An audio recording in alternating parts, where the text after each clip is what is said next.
બોધાત્મક વિકાસના તબક્કા. જો આપણે અહીં કોગ્નિટિવ ડેવલપમેન્ટ વિશે સમજવાની કોશિશ કરીએ તો એનો એક સરળ અને એક સાદી ભાષામાં જો કહી શકીએ તો બોધાત્મક વિકાસ આપણું માનસિક રચના મગજની અંદર જે થાય છે તેની અંદર આપણે ઘણા બધા નિયમો અને તેના ઘણા બધા પર્સપેક્ટિવ સાથે આગળ વધતા હોઈએ છીએ. દરરોજની ડેઇલી એક્ટિવિટીઝમાં આપણે ચિંતન એટલે કે thinking, problem solving, decision making તેમજ પરસેપ્શન્સ જેવા વિભિન્ન ઘટકોની સાથે આપણે માનવીય જીવનમાં અલગ અલગ પ્રકારના વાતાવરણ સાથે તાદાત્મ્ય તેમજ સમાયોજન સાધતા હોઈએ છીએ. તો બોધાત્મક વિકાસ આ જે બોધાત્મક ભાષાઓ કઈ રીતે કાર્ય કરે છે તેની સાથે સંકળાયેલા છે. જેમ કે માણસ અલગ અલગ પરિસ્થિતિમાં કેવા પ્રકારનું ચિંતન કરે છે અને કઈ રીતે સમસ્યાઓનું સમાધાન કરે છે તેની સાથે તેનો સંબંધ એ રહેલો છે. એટલે આપણે એવું કહી શકીએ કે કોગ્નિટિવ ડેવલપમેન્ટ એ કોગ્નિટિવ સાયકોલોજી એટલે કે બોધાત્મક મનોવિજ્ઞાનના ફેક્ટર્સ સાથે તેના એપ્રોચીસ સાથે સંબંધ ધરાવે છે. તો બોધાત્મક મનોવિજ્ઞાન એક અલગ એવો મનોવૈજ્ઞાનિક એક અભિગમ છે કે જે બે વિભાગની અંદર ડેવલપમેન્ટ છે, જેમાં વૈજ્ઞાનિક પદ્ધતિઓની મદદથી તેમજ એક સાચા એવા વેલિડ ઇન્વેસ્ટિગેશન્સના આધારે બોધાત્મક મનોવિજ્ઞાનનો ખ્યાલ એ ડેવલપ થાય છે. તો તેમાં વ્યક્તિના ઇન્ટરનલ એટલે કે આંતરિક માનવીય અને માનસિક સ્થિતિના આધારે વ્યક્તિનું નોલેજ અને એને એક્સિસ્ટન્સ થતું જોવા મળે છે. તો અહીં આપણે વાત કરીએ છીએ કે વ્યક્તિની બિલીફ અને વ્યક્તિનું ડિઝાયર વિભિન્ન પરિસ્થિતિની અંદર કેવું છે અને કઈ રીતનું છે અને તેમાં વ્યક્તિ કઈ રીતે સમાયોજન અલગ અલગ પરિસ્થિતિમાં સાધે છે તેની સાથે બોધાત્મક મનોવિજ્ઞાનનો ખ્યાલ એ રહેલો છે.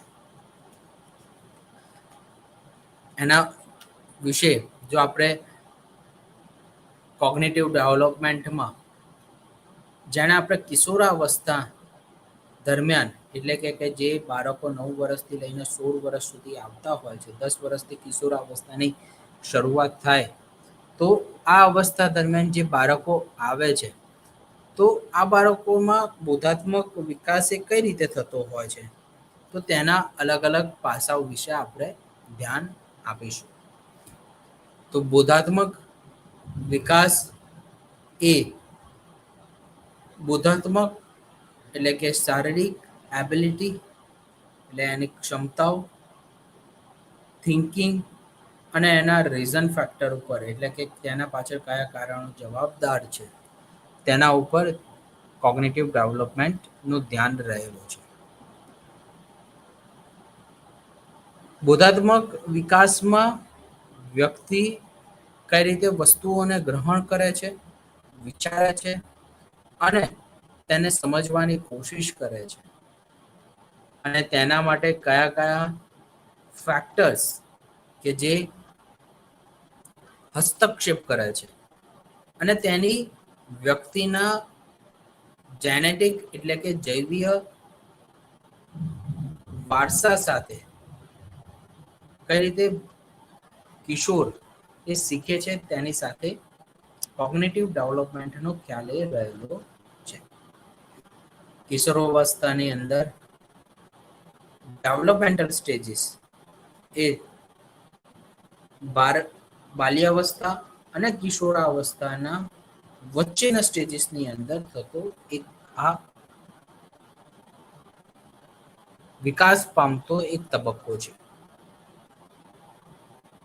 જો કોગ્નિટિવ ડેવલપમેન્ટ એ 11 થી 12 વર્ષના બાળકની અંદર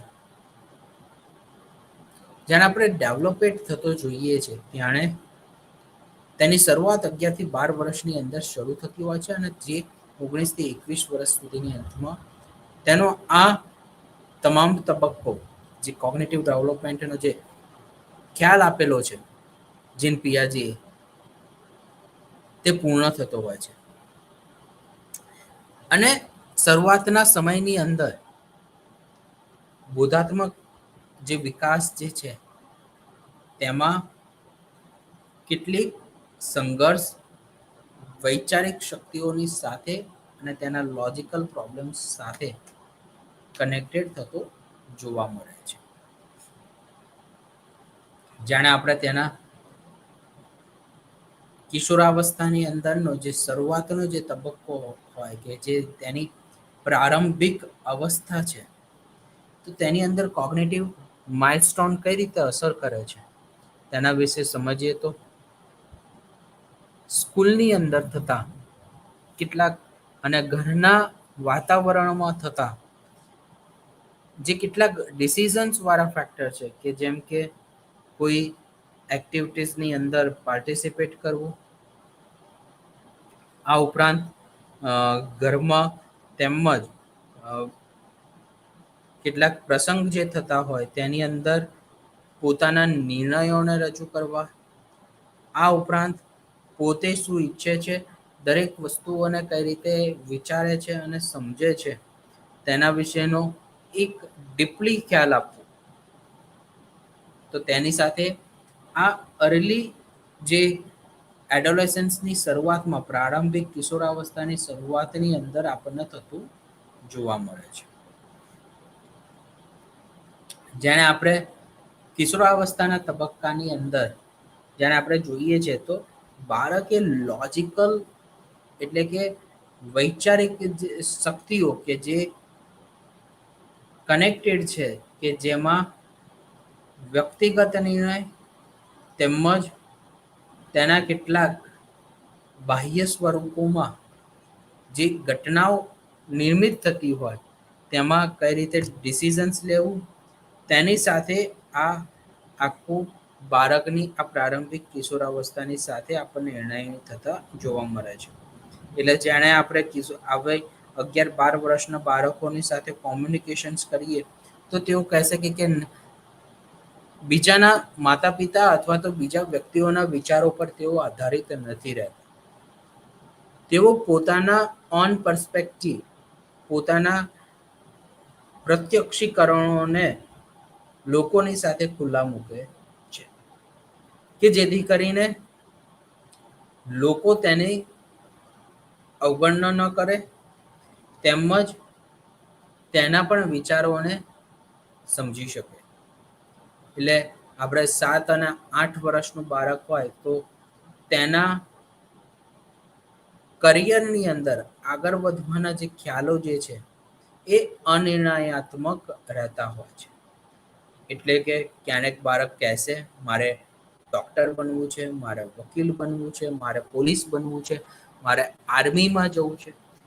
તો 7-8 વર્ષનું બાળક આવા વિભિન્ન પ્રકારના વિચારો અને કોઈ પણ ફાઇનલ નિર્ણય વાળા નિર્ણય તે બાળક લેતું નથી. પરંતુ જાણે સમય વીતી જાય છે ત્યારે થોડોક સમય આગળ વધે છે ત્યારે બાળક એ પોતે જાતે 12 વર્ષનું થતા 13 વર્ષનું થતા પોતાના કરિયરની અંદર આગળ વધવા માટે તે પોતાના ફાઇનલ નિર્ણયોને લેતો એ જોવા મળે છે. જેમ કે કહેશે કે ના હવે મારે પોલીસ નથી બનવું, મારે ડૉક્ટર જ બનવું છે. પછી કહે છે કે મારે આર્મીમાં નથી જવું, મારે વકીલ જ બનવું છે. તો આવા વિભિન્ન પ્રકારના નિર્ણયો અને તે ફાઇનલ નિર્ણય એ આપણને 12 વર્ષની અંદર લોજિકલ થિંકિંગના કારણે થતા જોવા મળે છે. ત્યાં ઉપરાંત આપણે જેણે વાત કરીએ છીએ તો આવા બાળકો એક ઓથોરિટી સાથે અને સોસાયટીના ફાઇનલ સ્ટાન્ડર્ડ સાથે તેઓ કેટલાક ક્વેશ્ચન્સ કે જે લોજિક હોય તેની સાથે કરતા આપણને જોવા મળે છે. જેમ કે આપણે એવું કહી શકીએ કે જાણે બાળક એ કિશોરાવસ્થાની અંદર પ્રવેશે તેણે પોતાના ઘરની અંદર થતા જે કેટલાક નિર્ણયો હોય તેના વિશે પણ સરસ રીતે તેની આલોચના કરે છે અને તેના વિશે કેટલાક બીજા પર્સપેક્ટિવ પણ એ રજૂ કરતો હોય છે. રાઈટ કે અને તે પોતાના કેટલાક જે સામાજિક નિયમોને પણ ક્યારેક એ અવરોધતો જોવા મળતો હોય છે. સો પ્રારંભિક જે આપણે કિશોરાવસ્થા છે એમાં તે વ્યક્તિ પોતાના વિચારોને શાબ્દિક ભાષાની અંદર કેટલાક વિષયો સાથે તેમજ પોતાના જીવન સાથે તેને સાંકળતો જોવા મળે છે. જેમ કે તે પોતાના સ્પોર્ટ્સની રમતગમતની એક્ટિવિટીઝમાં કેટલીક કલાક ક્ષેત્રની અંદર તેમજ ગ્રુપની અંદર અને પોતાની ડિઝાયરેબલ અથવા તો પોતાની ઈચ્છિત અને જિજ્ઞાસાવાળી જે પોતાની એક્ટિવિટી છે તેની અંદર પોતાના પર્સપેક્ટિવને તે એક અલગ જ રીતે રજૂ કરતો જોવા મળે છે. તેમજ તે પોતાના પેરેન્ટલ રૂલ્સને પણ એટલે કે પોતાના માતા પિતાની સાથે પણ જે એના નિયમો લાગુ પડતા હોય તેને પણ ચેન્જ કરતો આપણને જોવા મળે છે. જેને આપણે મધ્યમ કિશોરાવસ્થાની વાત કરીએ તો તેની અંદર આપણને કેવા ખ્યાલ અથવા તો કેવો પર્સપેક્ટિવ આપણને જોવા મળશે. તો આપણે તેની વિશે સમજીએ તો બાળક એ વધારે એક ઇફેક્ટિવ ક્વેશ્ચન્સ રાઈટ અને તેનું એનાલિસિસ કરતું એક એક્સટેન્સિવલી કરતો શીખી જતો જોવા મળે છે. જેમ કે આપણે એવું કહી શકીએ કે જો કોઈ નવી સંશોધન આપણા ક્ષેત્રમાં થાય છે તો તેના કેટલાક નિર્ણયોના આધારે બાળકે જે તે લાગતા વિષયો અથવા તો વ્યક્તિઓની સાથે તેને સાથે સંબંધિત સવાલો કરતો આપણને જોવા મળે કે જેને પરિણામે આપણે તેના કેટલાક નિર્ણયો વિશે અને તેના કેટલાક પરિબળોને અસર કરતા ખ્યાલો વિશે કેટલોક ખ્યાલ સમજી શકીએ. આવા બાળકોને પોતાની કેટલીક ઓન કોડ અને ઇથિક્સ સિસ્ટમ હોય છે. આ સમયની અંદર બાળક શું વિચારે છે અને શું સાચું છે તેના વિશે પણ તેના ખ્યાલ એ ઘટિત થઈ જતા હોય છે. આ સ્ટેજની અંદર બાળક પોતાના સાથે સંબંધિત હું કોણ છું, હું શા માટે આવી ક્રિયાઓ કરી રહ્યો છું, મારે શાના માટે ભણવું જરૂરી છે, મારે કેમ સ્પોર્ટ્સ કરવું જરૂરી છે, પોતાની આંતરિક શક્તિઓ વિશે બાળકે સમજણો થતો થઈ જતો હોય છે. બાળકે ભવિષ્યમાં કરવા પડતા નિર્ણયાત્મક ધ્યેય કે પોતે શું ઈચ્છે છે અને પોતે શું કરવા માટે તત્પર છે તેના વિષય પણ તે પોતાના ખ્યાલોને રજૂ કરતો હોય છે. જેમ કે આપણે એવું કહી શકીએ કે બાળક 16-17 વર્ષ સુધીમાં પોતાનો જે ધ્યેય જે છે, પોતાનો જે ગોલ જે છે, કરિયરની અંદર શું આગળ વધવા માંગે છે, તેના વિશે તે ફાઇનલ ડિસિઝન્સ તે લઈ ચૂક્યો હોય છે. આ સ્ટેજની અંદર બાળક પોતાના પ્લાન પોતે જાતે બનાવે છે. પોતે કઈ રીતે અને ક્યારે અને કેવી પરિસ્થિતિમાં નિર્ણયો લેવા માટે રેડી છે અને કેવા નિર્ણયો લેવા જોઈએ તેના વિશે ફાઇનલ ડિસિઝન્સ એ લઈ શકવા માટે એ પોતે પોતાની તૈયારીઓ એ દર્શાવતો હોય છે. ત્યારબાદ જો આપણે વિશિષ્ટ વાત કરીએ તો બાળકે એક સિસ્ટમેટિકલી થિંકિંગ અને એક ઇન્ફ્લુએન્સીસ રિલેશનશિપ એ પણ ક્યાંક કનેક્ટેડ જોવા મળે છે. તેનું પોતાના વિચારો સાથેનું અને પોતાના બિલીફ સાથેનું એક પોતાની સમજશક્તિ સાથેનું એક એનું પોતાનું જ એક મિત્ર જૂથ તેને આપણને જોવા મળે છે. એટલે જાણે આપણે જોઈએ છીએ તો કેટલાક લોકો પોતાની વૈચારિક શક્તિ સાથે કે જેને સ્પોર્ટ્સ પસંદ છે એવા જ લોકો પોતાનું મિત્ર વર્તુળ પસંદ કરશે. એમાં પણ જે લોકોને ક્રિકેટમાં રસ છે તો એવા જ લોકો પોતાના ફ્રેન્ડ બનાવશે કે જેની સાથે તે વિષયો પર ઓપનલી ડિસ્કસ કરી શકે તેમજ જે તે માહિતી સાથે ચર્ચા કરી શકે. પછી છે કે જે લાસ્ટ સ્ટેજ છે કે જે અંતિમ કિશોરાવસ્થાનો જે સમય છે તો તેના વિશે જો આપણે વાત કરીએ તો બાળક પોતાના વૈચારિક મૂલ્યોમાં ન્યાય, રાજનીતિય ઇતિહાસ સાથે તેમજ વર્તમાન વિચારધારાઓ સાથે પોતાના અલગ જ કોન્સેપ્ટ સાથે અને પોતાની એક આગવી બિલીફ સાથે આગળ વધે છે. આપણે એવું કહી શકીએ કે આ સમયમાં બાળકને કંઈક આગવી જ વિશિષ્ટતાઓ આપણને જોવા મળતી હોય છે. બાળકે ની વિચારધારા જે છે એ આઈડિયલ વ્યૂઝ સાથે કનેક્ટેડ થતી હોય છે અને એના પોતાના જ કંઈક સ્પેસિફિક ટોપિક અને કન્સર્ન્સ જોવા મળે છે. જેમ કે કહી શકાય કે બાળક એ એવી ગ્રેટ ડીલ કરે છે અથવા તો એક એવા પોઈન્ટ ઓફ વ્યૂઝ રાખે છે કે જેના આધારે તેની વિચારધારા અલગ હોય.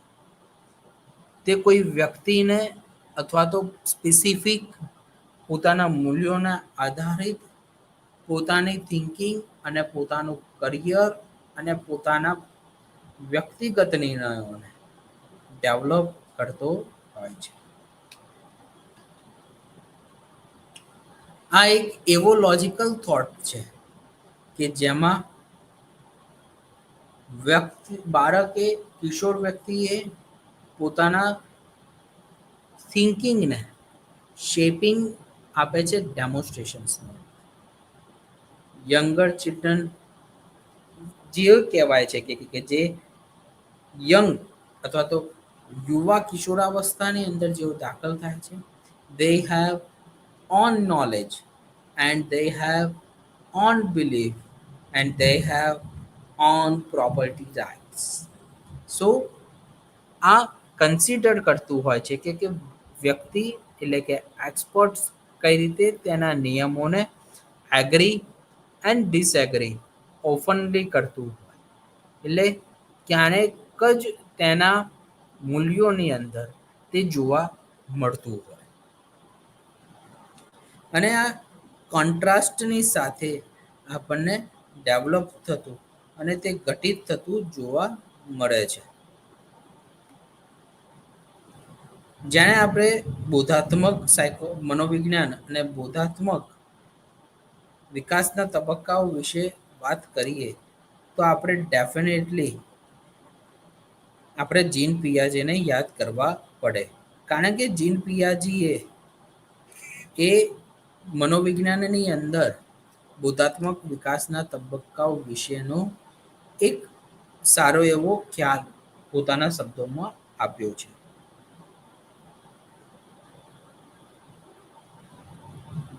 અને આ ખ્યાલોના પરિણામે આજે આપણને બોધાત્મક મનોવિજ્ઞાનના ક્ષેત્રમાં તેનો ઘણો બધો આપણને ફાયદો જોવા મળે છે કે જેની મદદથી આપણે વ્યક્તિને ઓળખી શકીએ છીએ તેમજ તેને આપણે સમજી શકીએ છીએ. કઈ રીતે બાળક વાતાવરણમાં એક ઇન્ટરેસ્ટ અને એક શીખવાની જિજ્ઞાસા રજૂ કરે છે તેની સાથે તેનો આ એક આંતરિક ખ્યાલ એ સંકળાયેલો છે. જો આપણે sensory motor stages, pre operational stages વિશે સારી રીતે જાણીએ છીએ. સેન્સરી મોટર સ્ટેજ એ 6 તબક્કાઓની અંદર ડિવાઇડેડ છે કે જેમાં બાળકની મેમરી, એનો શારીરિક વિકાસ તેમજ તેની ભાષા એ કનેક્ટેડ છે અને તે સંકળાયેલી છે. આ જન્મની સાથે શરૂઆત તબક્કાની સાથે આ તબક્કો એ સંકળાયેલો છે. જો આપણે ખાસ કરીને વાત કરીએ તો આ તબક્કામાં બાળકે બહારની દુનિયા વિશે જાણે 6 વર્ષનો થાય ને 8 વર્ષનો થાય, 8 મહિનાનો થાય, 6 મહિનાનો થાય ત્યારે તે બહારના વાતાવરણ સાથે ઇન્ટરેક્શન્સ કરતો અને તેને નિહાળતો શીખે છે. જેમાં વ્યક્તિ પોતે એ અલગ અલગ પર્સપેક્ટિવમાં પોતાની વિભિન્ન રચનાઓ સાથે આગળ વધે છે. જેમાં આપણે એવું ચોક્કસ કહી શકીએ કે બાળક એ આસપાસમાં જે પણ વ્યક્તિઓની અવરજવર થતી જોવા મળે તો તેના ઉપર પોતાનું ધ્યાન એ રજૂ કરે છે અને તે ઓળખે છે. એટલે 8 મહિનાનું બાળક જાણે પણ એની માતા તેની નજીક આવશે એટલે તરત જ તે રડવાનું રજૂ કરે છે. રડવા પાછળનું કારણ એ હોઈ શકે છે કે તેને પોતાની માતા સાથે એક લાગણીના સંબંધો એક કનેક્ટેડ થયા છે.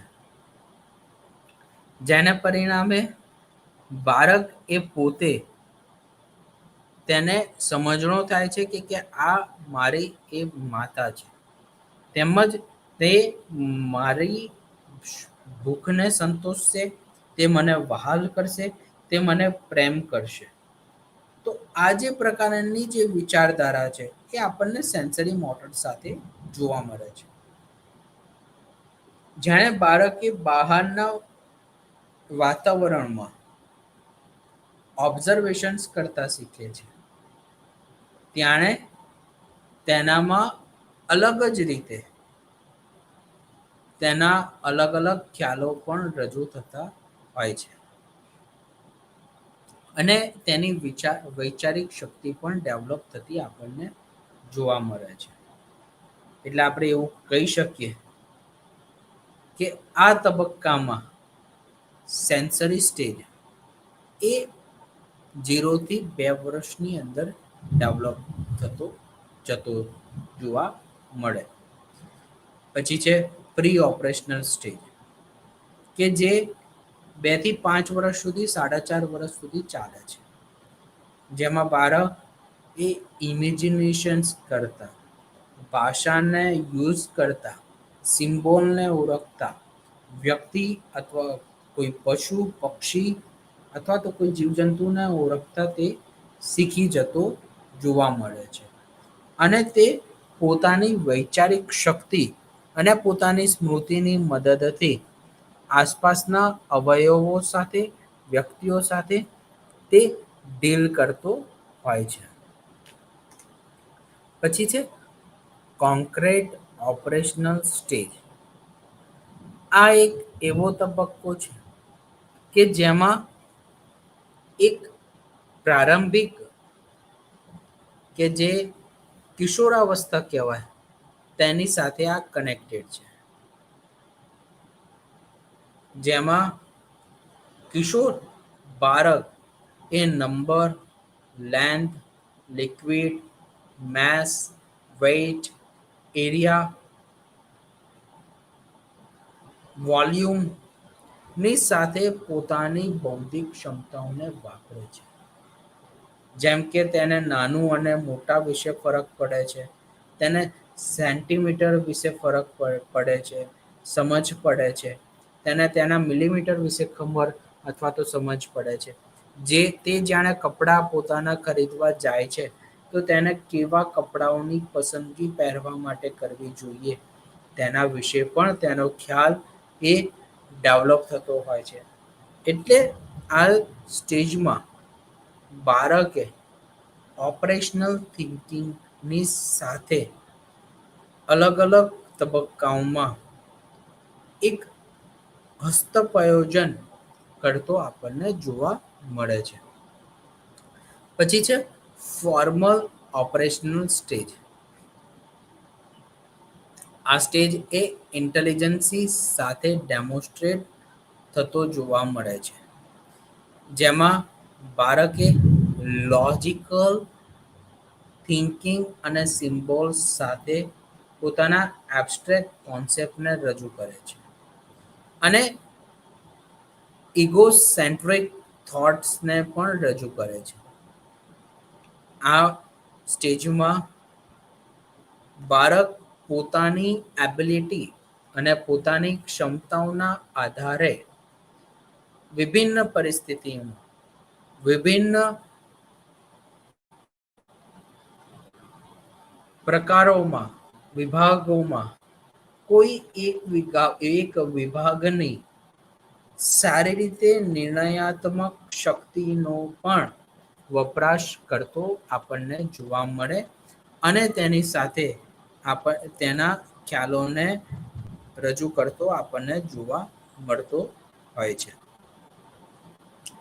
ત્યારબાદ આપણે બીજા તબક્કાઓ વિશે વિચારીએ તો આ એક એવો તબક્કો છે કે જેમાં બાળકે પોતાના કરિયર વિશેને પણ એક ડિસિઝન્સ એ લઈ શકવા માટે રેડી થતો હોય.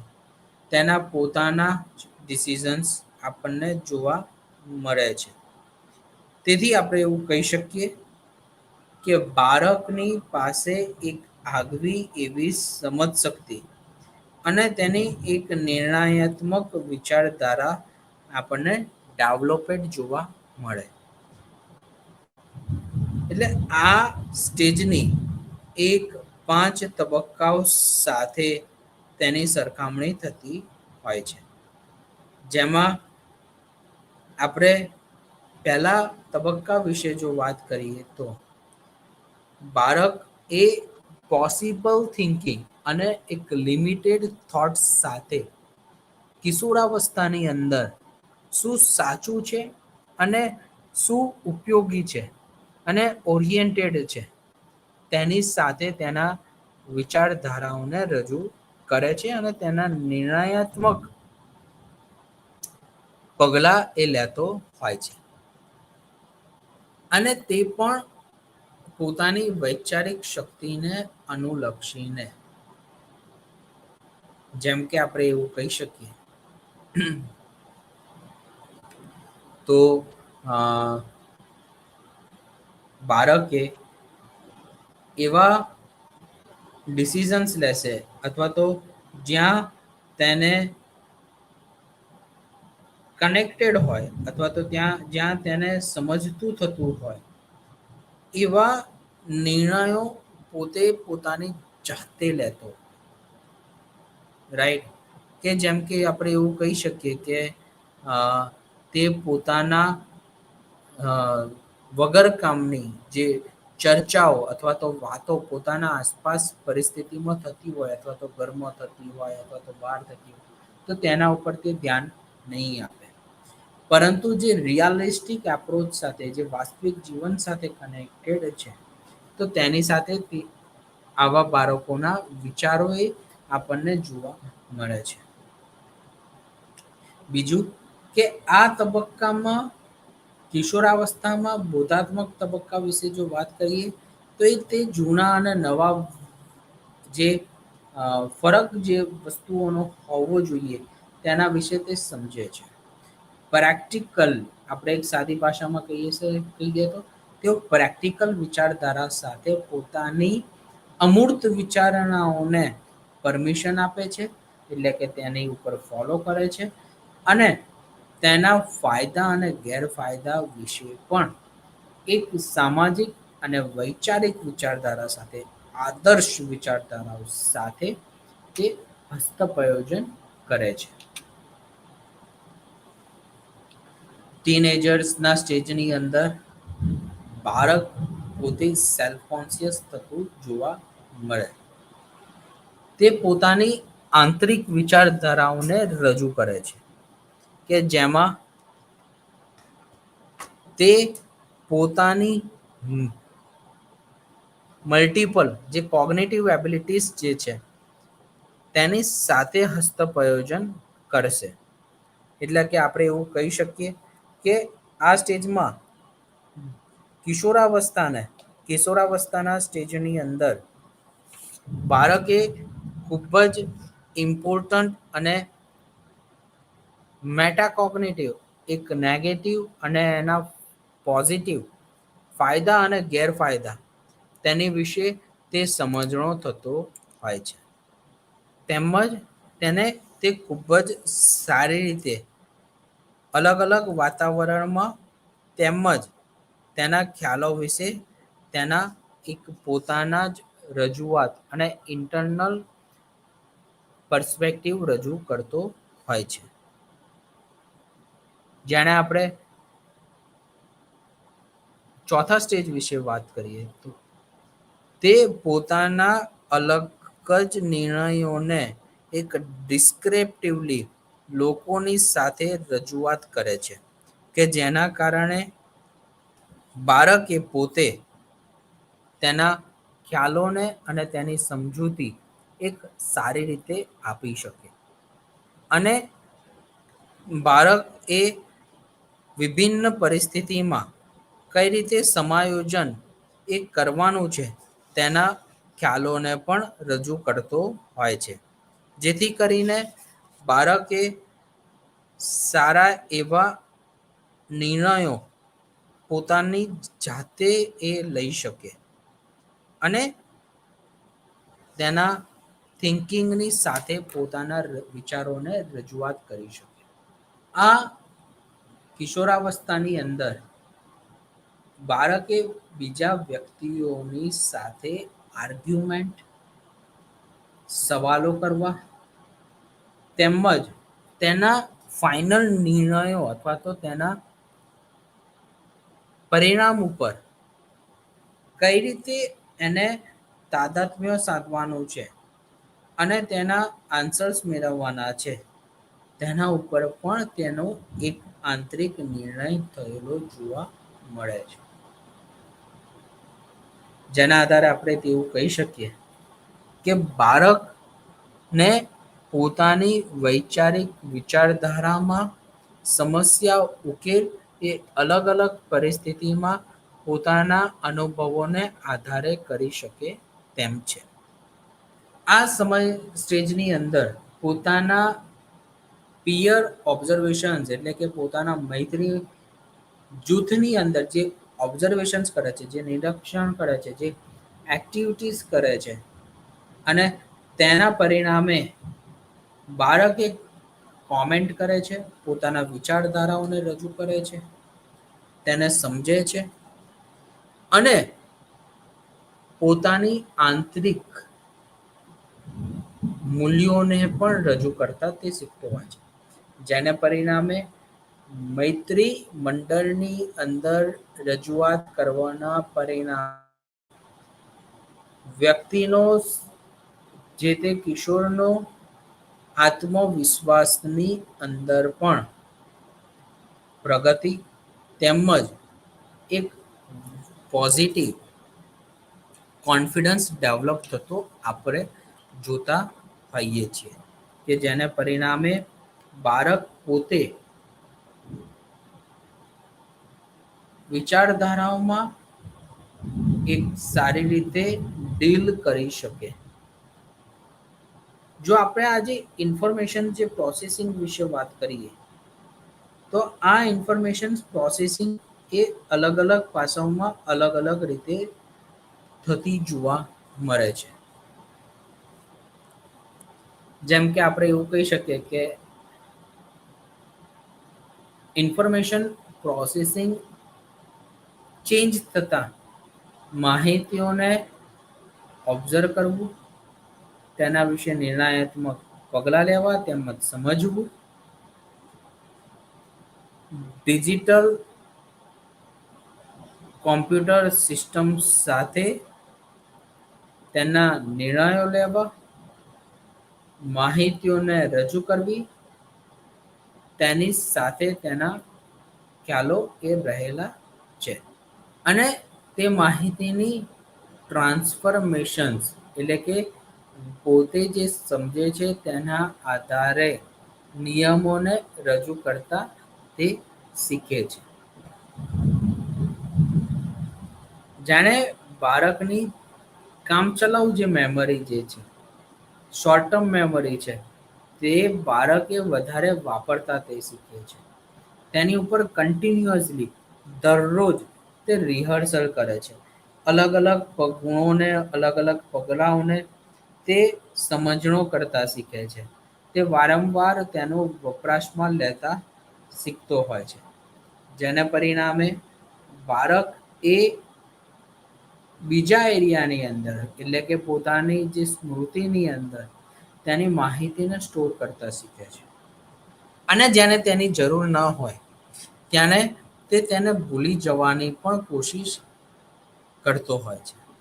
એટલે આપણે જાણે આપણા કિશોરાવસ્થાના કેટલાક પ્રસંગો વિશે યાદ કરીએ અને એને સમજવાની કોશિશ કરીએ છીએ, ત્યારે આપણે તેના વિશે જાણીએ છીએ કે જે આપણને જરૂરી છે અને જે તે આપણને ઉપયોગી છે, તેના વિશે આપણે વધુ અને તેમજ વિસ્તૃત માહિતીને આપણે લાંબા સમય સુધી યાદ રાખી શકીએ છીએ. અને જે ઘટનાઓ અથવા તો જે તે પરિસ્થિતિ આપણા જીવનમાં કનેક્ટેડ નથી, ઉપયોગી નથી, તો તેને આપણે ભૂલવા માટે પણ મજબૂર થતા હોઈએ છીએ. લાંબા ગાળાની સ્મૃતિ એક એક એવી ઇન્ફોર્મેશન સાથે કનેક્ટેડ છે અને તે યાદ રાખવા માટે તૈયારીઓ દર્શાવે છે, કે જેના પરિણામે આપણે લાંબી સ્મૃતિની સુધારણા કરી શકીએ અને તેને ઉપયોગમાં લઈ શકીએ. પ્રોસેસ અને રિટ્રાયવલ અને આપણી કામચલાઉ જે સ્મૃતિ છે તેની અંદર આપણે તેનો વપરાશ સારી રીતે કરી શકીએ એમ છીએ. જાણે ઇન્ફોર્મેશન જ્યારે પ્રોસેસ થતી હોય છે, ત્યારે સાયમન અને તેના મિત્રો એવું કહે છે કે આ એક હ્યુમન ઇન્ટેલિજન્સીના આધારે અને તેના રિયલાઇઝેશન સાથે કનેક્ટેડ છે. જેના આધારે ઉમેરો કરવા માટે પણ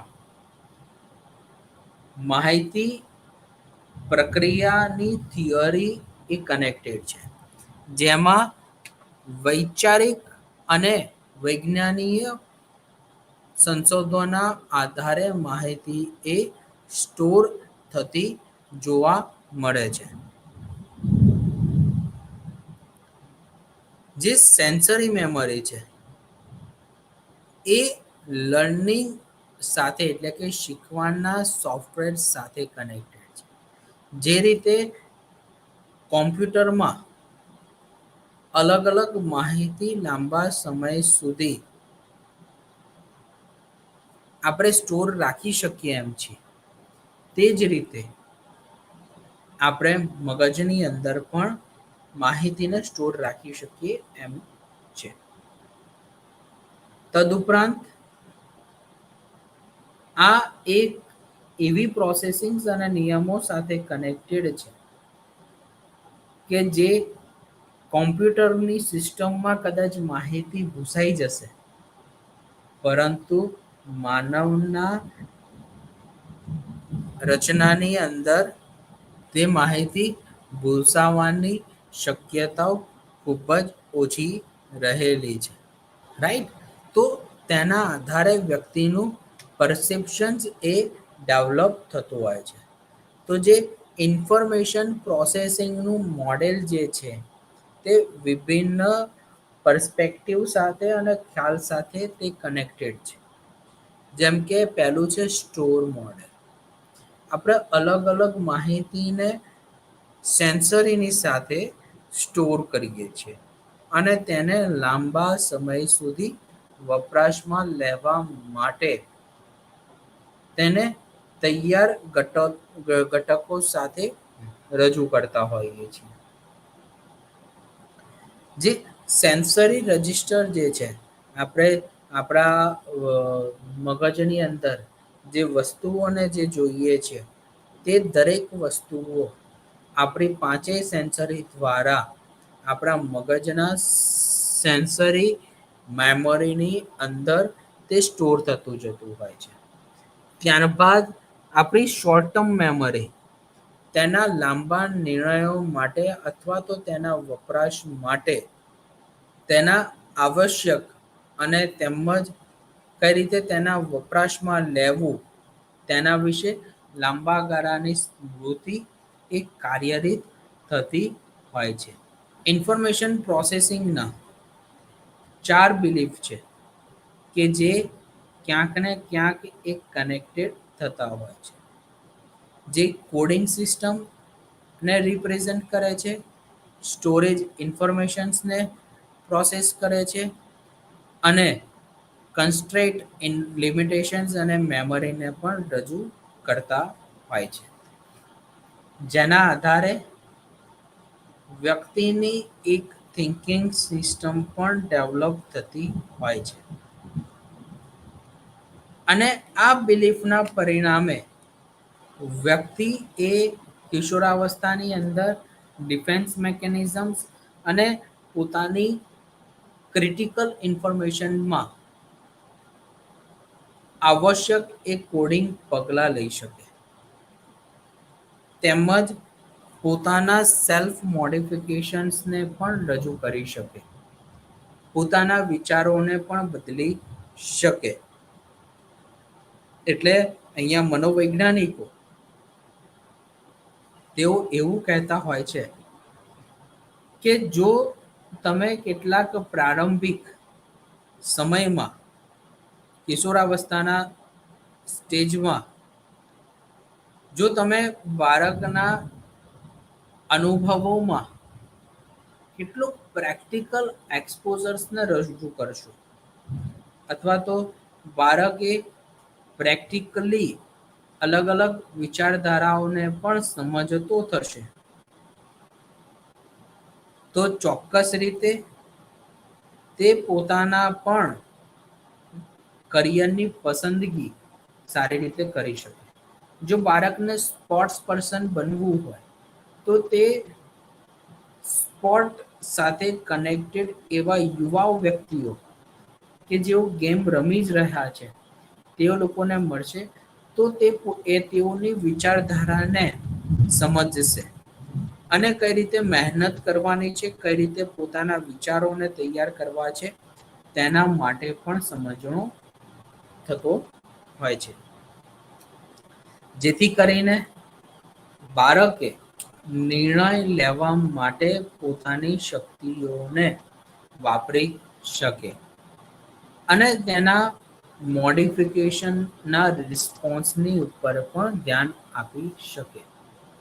કેટલાક મનોવૈજ્ઞાનિકના અભ્યાસો સૂચવે છે કે બાળકે પોતાના સ્વરૂપ અનુસાર અને પોતાના પરફોર્મન્સ અનુસાર વિભિન્ન પરિસ્થિતિમાં અલગ અલગ પ્રકારનું તે પ્રોસેસ અને પોતાની ક્ષમતાઓને વાપરતો હોય છે.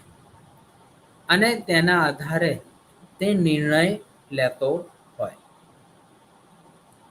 તેમજ તે કન્ફ્યુઝ પણ થતો હોય છે. તેમજ તે પરફોર્મન્સ પણ રજૂ કરતો હોય છે. આવા અલગ અલગ ગુણો અને ખ્યાલોને પરિણામે બાળકની વૈચારિક શક્તિ એ ડેવલોપ થતી જોવા મળતી હોય. જેણે આપણે સ્કૂલ પરફોર્મન્સ અને તેના કોગ્નેટિવ ડેવલપમેન્ટ વિશે વાત કરીએ તો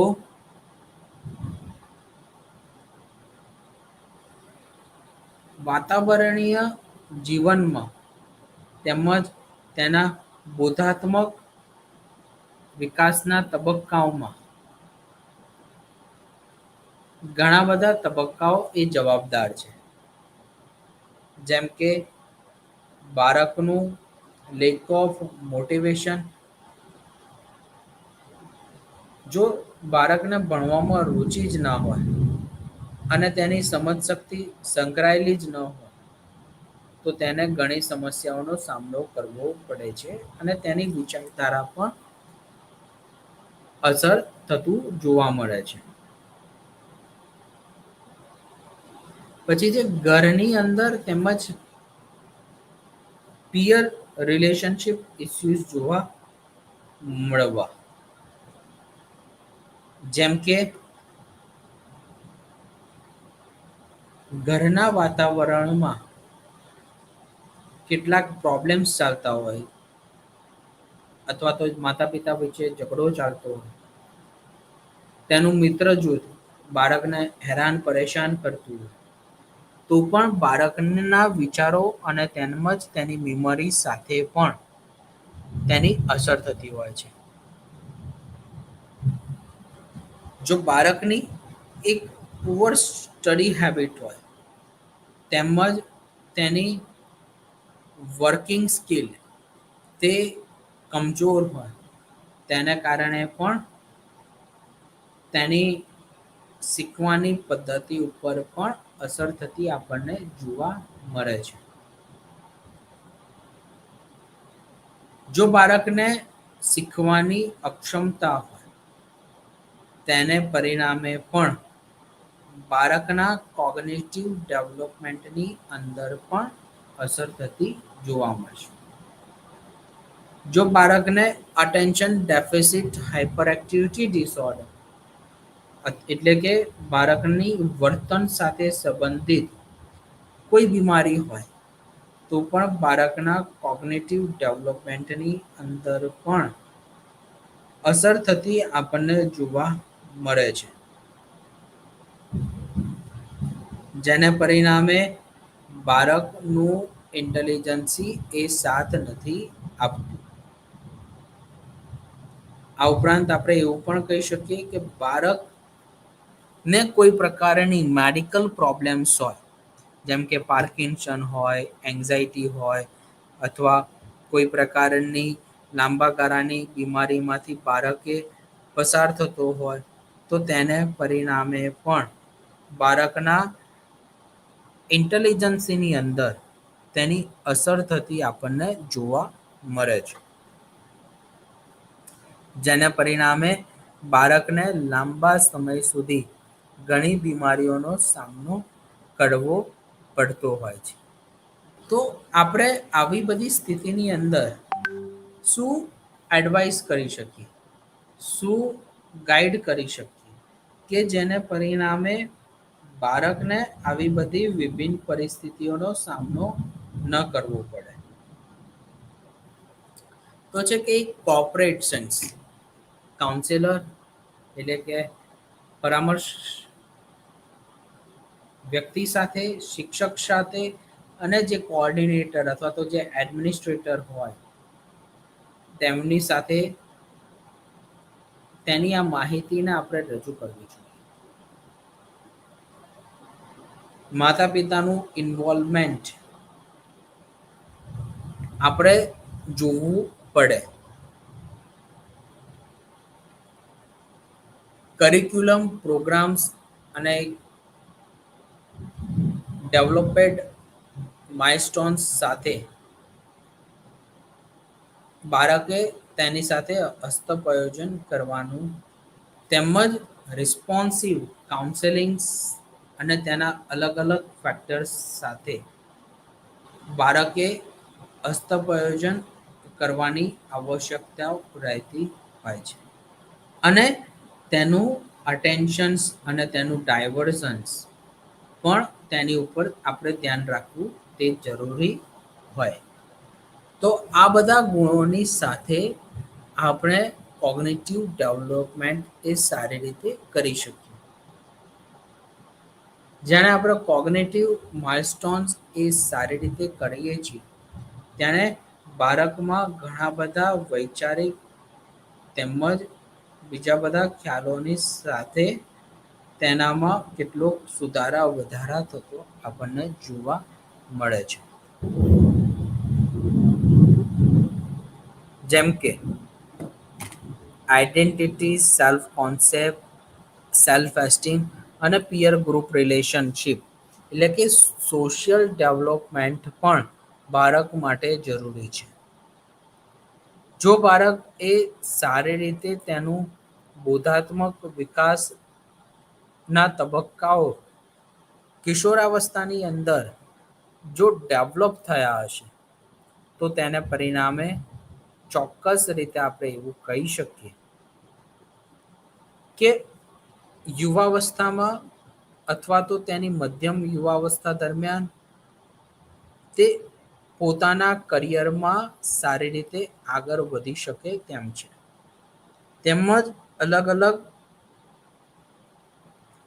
પરિસ્થિતિને પણ તે ડીલ કરવા માટે પોતાના વિચારધારાઓને પણ રજૂ કરી શકે એમ હોય છે.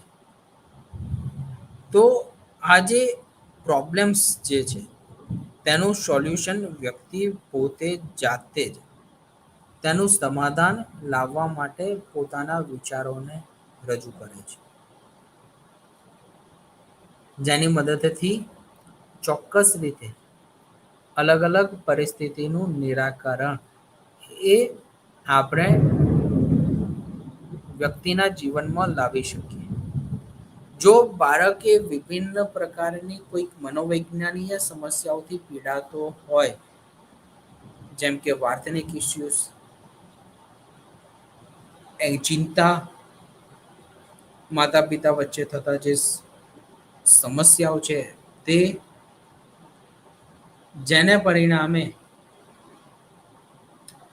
બાળકના વર્તન ઉપર પણ તેની અસર થતી જોવા મળે છે.